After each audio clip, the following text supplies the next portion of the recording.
Welcome back to our channel. In today's video, we'll guide you through the process of adding a profile video in Telegram. Are you looking to make your Telegram profile more dynamic and engaging? By adding a profile video, you can showcase your personality and stand out from the crowd. So, let's dive into the step-by-step process of adding a profile video in Telegram. Let's get started. Step 1. Open the Telegram app on your device. Step 2. From the top left corner of the screen, tap on the 3 stacked lines. This will open the menu options. Step 3. Tap on Your Profile, and then locate the Add Photo icon below your profile photo. Step 4.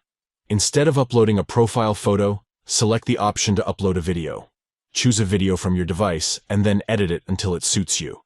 You can trim the video, add filters or effects, and make any adjustments to ensure it represents you perfectly. By following these simple steps, you can easily add a profile video in Telegram and make your profile more captivating and unique. Adding a profile video allows you to express yourself in a more dynamic way, making your profile visually appealing and leaving a lasting impression on others.